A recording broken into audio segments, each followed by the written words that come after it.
In case you haven't been paying attention, suddenly everywhere you look there are faith-inflected films on streaming, at the Cineplex.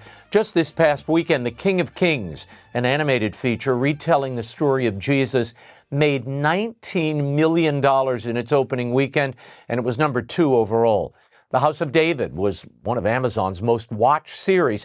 There was a film about the Virgin Mary on Netflix. There's another coming to screens at the end of the year with Caviezel as Herod, incidentally. Then there's The Chosen, and of course, the most anticipated Jesus film ever, Mel Gibson's Resurrection of the Christ. What amazes me is the industry is always aghast when these films turn up huge audiences and box office. Ye of little faith. As John Irwin, the director, told me on a recent episode, and you should go and catch that episode, the challenge is to have the art match the subject matter. And let's admit it, a lot of what passes for faith-based films has so much cheese in it, you'd swear it were sponsored by Velveeta. You know what I mean. A perfect person encounters a little problem, they pray to God that everything turns out okay, and they're more perfect by the end of the film.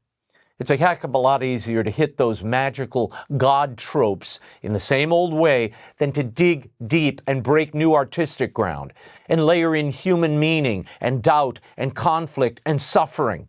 The faith audience, as I've been saying for years and years, is starving and malnourished. This audience was exposed by Gibson 20 years ago when no one saw a religious epic coming. But audiences today want something more than sand, sandals, and saccharin. They want these films to have human relationships they can relate to, suffering, an authentic recognition of the divine that they feel all around them, a supernatural sense of good and evil that only the best artists are capable of summoning. What I fear is that Hollywood will start greenlighting all kinds of schlock based on the successes of just a few films. By the way, the crop of recent films, all these faith-based films you're seeing, they're only around because of the success of Caviezel's Sound of Freedom a few summers ago. When that blockbuster crashed in, Hollywood took notice and started trying to reach that faith audience. It's a worthy pursuit, but unless creators have real belief and an understanding of the sensibilities of that audience, they'll never be able to attract and hold them. Anytime you touch this kind of supernaturally charged material, especially a story based in the scriptures, there is a hard path, a spiritual path that accompanies it. It's a cross for those filmmakers, anybody involved, and a reminder of the tracks you think you're walking in, and a remembrance of what happened to the first guy who got up and told his audience stories or parables that were filled with such truth they struck a nerve and rattled consciences.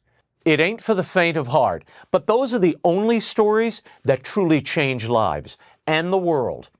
Thank you for watching this clip of the Arroyo Grande podcast. I don't want you to miss an episode.